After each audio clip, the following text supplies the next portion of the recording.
নমস্কার বন্ধুরা, Olympus chess একাডেমিতে তোমাদের আরো একবার স্বাগত। আজকে আমরা যে এসেছি নতুন একটা অধ্যায় নিয়ে, নতুন একটা টপিক নিয়ে, যে ট্যাকটিক্সটার নাম হচ্ছে ওভারলোড। হ্যাঁ, ওভারলোড। আশা করি তোমরা ওভারলোডটা শুনেছো এবং ওভারলোড সম্বন্ধে তোমরা জানো। চেসের নয়, মানে ওভারলোড কি জিনিস আশা করি তোমরা বুঝতে পারছো। মানে ওভারলোড মানে যখন আমাদের মাত্রাতিরিক্ত জিনিস হচ্ছে, যেমন ধরো একটা চায়ের কাপ, সেই চায়ের কাপে তুমি চা ঢালো এবং টুবু হয়ে যায়, এবং তারপরেও যদি তুমি ঢালতে থাকো তাহলে কি হয়, ৪ কাপ থেকে কিন্তু চা পড়তে থাকবে, বা জল ঢেলে যাচ্ছে, জলটা কিন্তু উপচে পড়বে। সেইটাকে বলা হচ্ছে ওভারলোড। তো চেসে ওভারলোডটা কিন্তু ঠিক সেই রকমই হয়ে থাকে। তো তোমরা যে চার্টটা দেখতে পাচ্ছ, সেই চার্টটা একবার তোমরা সেভ করে নাও। তো চার্টে বলছে, when a piece defend or protect multiple pieces at the same time, attack or capture one of the piece causes the other one leave undefended। মানে যখন একটা পিস মাল্টিপল পিসকে একসাথে ধরে রাখবে, তখনই কিন্তু হয়ে যাবে ওভারলোড। যেমন দেখো, আমরা যে একটা পজিশন দিয়ে দেখি জিনিসটা, এই ধরো পজিশনটা রয়েছে, এখানে দেখো ঘটনা কি ঘটছে।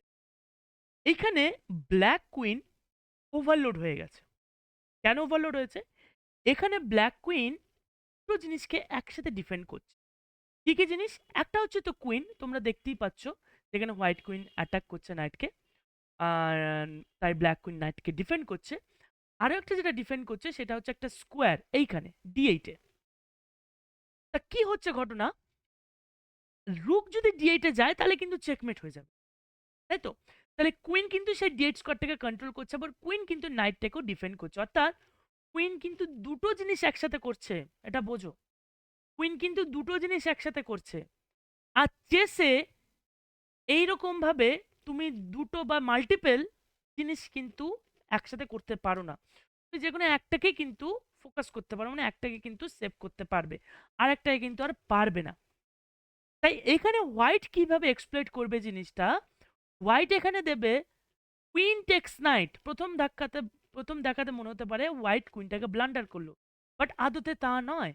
কারণ যখনই কুইন আমাদের কুইনকে ক্যাপচার করতে আসবে বা করে ফেলবে, তখনই আমি কি করব, রুকটাকে নিয়ে গিয়ে এইটে চেকমেট দিয়ে দেবো। কেন হলো? কারণ কুইন কিন্তু B6 থেকে বেরিয়ে এসেছে। তো এটাই হচ্ছে ওভারলোড, মানে কুইন কিন্তু মাল্টিপল জিনিসকে মানে পিসকে বা স্কোয়ারকে কিন্তু একসাথে সেভ করছে। তো এইটাকে বলা হয় ওভারলোড। বুঝতে পেরেছো? তা পাজেল করার সময় আমাদের কিন্তু দেখতে হবে যে এরকম আমরা কাদের উপর অ্যাটাক করছি এবং কিরকমভাবে নিয়ে আসতে পারি। যেমন দেখো এই পজিশনটাকে দেখতে হবে যে কোন ব্ল্যাক পিসটা ওভারলোড। তখন আমরা একটু খুঁজলে দেখতে পারবো, এই যে বিশপটা F6 রয়েছে, ও কিন্তু ওভারলোড, কারণ ও নাইটকেও অ্যাটাক করছে, নাইটকে ডিফেন্ড করছে, আর এই পনকেও ডিফেন্ড করছে, যেখানে আমাদের নাইট এই পনটাকে ক্যাপচার করতে পারে, বা আমাদের এই রুকটা নাইটকে ক্যাপচার করতে। তো এখন এই বিশপটা অর্থাৎ ওভারলোড রয়েছে। তো এই জিনিসটা আমি কিরমভাবে এক্সপ্লয়েট করবো? খুব সহজে এক্সপ্লয়েট করতে পারবো। তোমরা যদি অ্যান্সারটা জেনে থাকো আমাকে ইনবক্সে। তো এখানে যে মুভটা আমরা দেবো, এখানে দেবো নাইট দিয়ে আমরা প্রথমে পনটাকে ক্যাপচার করবো। তো এখানে হয়তো ব্ল্যাক মনে করতে পারে যে হোয়াইট নাইটটাকে ব্লান্ডার করলো, কারণ ব্ল্যাক কিন্তু নাইটটাকে ক্যাপচার করে ফেলতে পারে। তো কি হয়েছে, যখনই ক্যাপচার করবে এই নাইটটার কিন্তু ডিফেন্ডার চলে গেল, অর্থাৎ আমি কিন্তু এখন এটাকে ক্যাপচার করব। তো হলো কি, আমি তো নাইটটাকে রিগেইন করলাম, সঙ্গে কিন্তু একটা এক্সট্রা পনও। বোঝা গেল? আরো একটা এক্সাম্পল দিয়ে আমরা দেখি। এইখানে দেখো কি ঘটনা ঘটছে। এখানে ব্ল্যাকের মুভে বলতে পারবে অনেক পিসের ঘটনা রয়েছে, কিন্তু যে একটা পিস রয়েছে যেখানে যে কিন্তু আনডিফেন্ডেড, মানে আনডিফেন্ডেড বলতে ওভারলোড হয়েছে, আনডিফেন্ড না, ওভারলোড হয়ে গেছে। মানে হোয়াইটের একটা পিস মাল্টিপল পিসকে কিন্তু ডিফেন্ড করছে। তোমরা আইডেন্টিফাই করে বলো এবং কয়েন বক্সে আমায় জানো। তো সেই ওভারলোড পিসটা হচ্ছে এই নাইট, যে কিনা ওভারলোড হয়ে গেছে। কেন ওভারলোড হয়ে গেছে? ও একদিকে আরেকটা নাইটকে সাপোর্ট দিচ্ছে, আরেকদিকে কিন্তু বিশপকে সাপোর্ট দিচ্ছে, আর সেখানে ব্ল্যাকের এই নাইটটা কিন্তু বিশপকে অ্যাটাক করছে, আর এই রুকটা কিন্তু হোয়াইটের নাইটটাকে কিন্তু অ্যাটাক করছে। অর্থাৎ আমরা যদি একটা পিসকে ক্যাপচার করি, আরেকটা পিস কিন্তু আনডিফেন্ড হয়ে যাবে। তো সেক্ষেত্রে এখানে কি মুভ দেবো? এখানে প্রথমে আমরা দিতে পারি নাইট টেক্স দিয়ে বিশপকে চেক দিতে পারি, যেখানে একটা ফোর্ক হচ্ছে, ফলে ওকে ক্যাপচার করতেই হবে। আর ফলে কি হলো, বাকি যে একটা নাইট ওখানে ছিল সে আনডিফেন্ডেড হয়ে গেল, আমরা ক্যাপচার। তো এইভাবে কিন্তু আমরা ওভারলোড ট্যাকটিক্সগুলি সলভ করতে পারি। তোমাদের দেখতে হবে যে এরকম কোন পিসটা মাল্টিপল পিসকে অ্যাড সেভ করছে, ফলে তোমরা চুজ করবে কোনটা দিয়ে শুরু করবে এবং কোনটা পরে দেবে।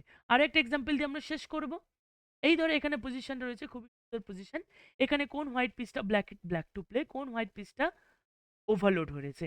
এখানে সেখানে দেখতে পারবো হোয়াইটের কুইনটা কিন্তু কেন, হোয়াইটের কুইন নাইটকে ডিফেন্ড করছে যেখানে রুক অ্যাটাক করছে, আবার হোয়াইটের কিং রুকটাকে ডিফেন্ড করছে যেখানে ব্ল্যাক কুইন অ্যাটাক করছে। তো এই ক্ষেত্রে আমরা কিভাবে শুরু করতে পারি, আমরা সিম্পল এখানে কুইন দিয়ে রুকটাকে ক্যাপচার করি। কুইন কিন্তু এখন প্রবলেমে পড়ে গেছে, কারণ এখন কুইন যদি আমাদের কুইনকে ক্যাপচার করে, আমরা নাইটকে ক্যাপচার করি, আর যদি না ক্যাপচার করে তাহলে আমরা একটা কিন্তু রুক গেলাম। তো এটাই হচ্ছে ওভারলোড। আশা করি তোমরা বুঝেছো, না বুঝলে অবশ্যই ভিডিওটা আরেকবার দেখো। কোনো যদি প্রশ্ন মনে থেকে থাকে আমাকে কমেন্টে অবশ্যই জানাতে তো আজকে এই পর্যন্তই। অন্য কোনো দিন দেখা হবে নতুন কোনো একটা টপিক নিয়ে অথবা একটা ট্যাকটিক্স নিয়ে। তো ভালো থেকো তোমরা, বাই।